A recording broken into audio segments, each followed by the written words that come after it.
Dans le Coran, le ciel ne pleurait pas les pharaons. Les sceptiques affirment que l'auteur du Coran a commis une erreur, personne n'a affirmé que le ciel pleurait les pharaons.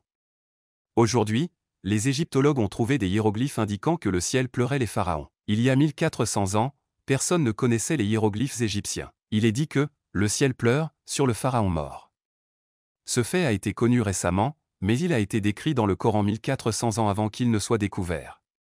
En décrivant le deuil de Pharaon, ni le ciel ni la terre n'ont pleuré sur eux, le Coran répond ici à cette affirmation trouvée uniquement dans les hiéroglyphes égyptiens, 1400 ans avant qu'ils ne soient déchiffrés. Comment un homme analphabète ayant vécu il y a 1400 ans aurait-il pu connaître les hiéroglyphes égyptiens? La Bible chrétienne prétend faussement qu'à l'époque du roi David, on a payé pour le temple 10 000 darics d'or, qui se sont avérés être des pièces frappées par le roi Darius 400 ans plus tard. Une chronique 29, 7. Égyptologie, intermédiaire. La Bible affirme que Moïse est un nom hébreu, mais ceux qui l'ont nommé n'étaient pas hébreux.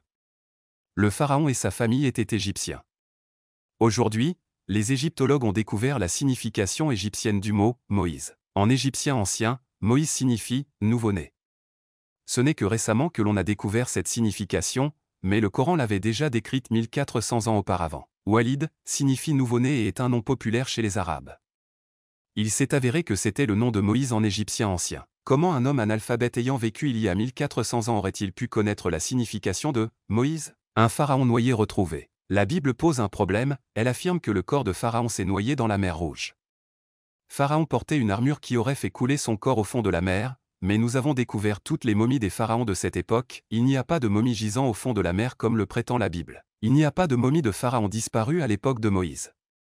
Donc, s'il s'est vraiment noyé, son armure aurait dû faire couler son corps au fond de la mer et son corps devrait avoir disparu aujourd'hui. Les soldats ne portaient pas d'armure, mais le pharaon en portait une. Équipement défensif de l'armée égyptienne. En raison du climat, très peu d'armure était portée en Afrique. Dans l'Ancien et le Moyen Empire égyptien, les soldats égyptiens ne portaient jamais d'armure. Dans l'Ancien Empire, ils sont généralement représentés avec une ceinture et un petit pagne triangulaire. Parfois, de larges bandes de cuir recouvraient une partie du torse des chars, mais les soldats sont généralement représentés sans aucune protection corporelle. Là encore, les pharaons sont, sans surprise, l'exception. Il y a peut-être des choses que vous faites qui vous éloignent d'Allah. Si vous voulez savoir quoi, cliquez sur le lien dans la description de la vidéo. Tour d'Égypte, équipement défensif de l'armée égyptienne, 2019. Les pharaons portaient des armures en écailles. Des écailles de cuivre et de fer étaient cousues au cuir et au tissu. Des pierres semi-précieuses étaient ensuite ajoutées pour la décoration. L'armée de l'Égypte ancienne. Les pharaons portaient souvent des armures d'écailles incrustées de pierres semi-précieuses, qui offraient une meilleure protection, les pierres étant plus dures que le métal utilisé pour les pointes de flèches. Wikipédia, l'armée de l'Égypte ancienne, 2018. Cette armure métallique et les pierres semi-précieuses sont beaucoup plus denses que l'eau et auraient dû faire couler le corps du pharaon au fond de la mer. Au lieu de cela, on a retrouvé son corps momifié à l'intérieur des terres. Comme il ne disposait pas de la technologie nécessaire pour trouver et remonter son corps, les chrétiens doivent expliquer qui a remonté son corps du fond de la mer. Mais le Coran n'a pas commis cette erreur. Au contraire, le Coran insiste sur le fait qu'Allah a spécifiquement sauvé le corps de Pharaon. Coran 10, 92. Aujourd'hui, nous préserverons ton corps, afin que tu deviennes un signe pour ceux qui viendront après toi. Mais la plupart des gens ne tiennent pas compte de nos signes. Allah a sauvé le corps de Pharaon parce que Pharaon ne pouvait pas flotter. Et puisqu'Allah a sauvé son corps, aucune momie ne devrait manquer aujourd'hui.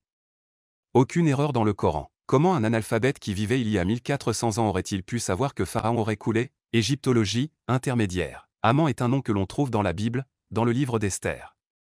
Haman est présenté comme l'assistant du roi de Perse, plusieurs âges après Moïse.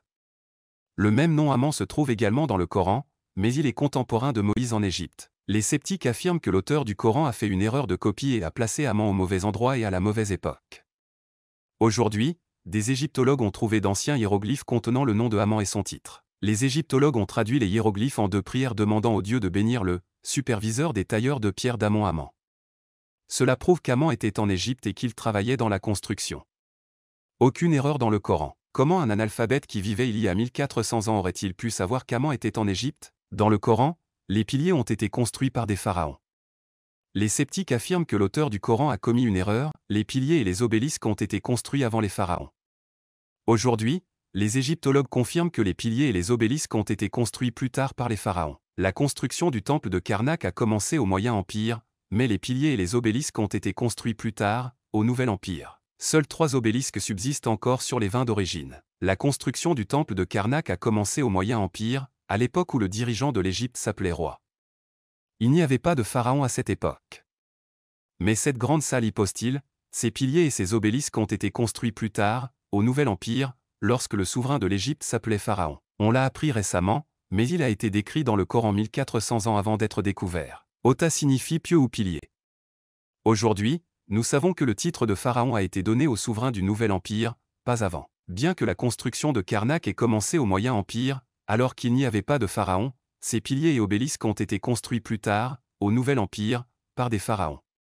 Aucune erreur dans le Coran. Comment un analphabète qui vivait il y a 1400 ans aurait-il pu savoir qui avait construit ces piliers? La Bible chrétienne prétend à tort qu'à l'époque du roi David, on a payé pour le temple 10 000 darics d'or, pièces qui se sont avérées être en fait frappées par le roi Darius 400 ans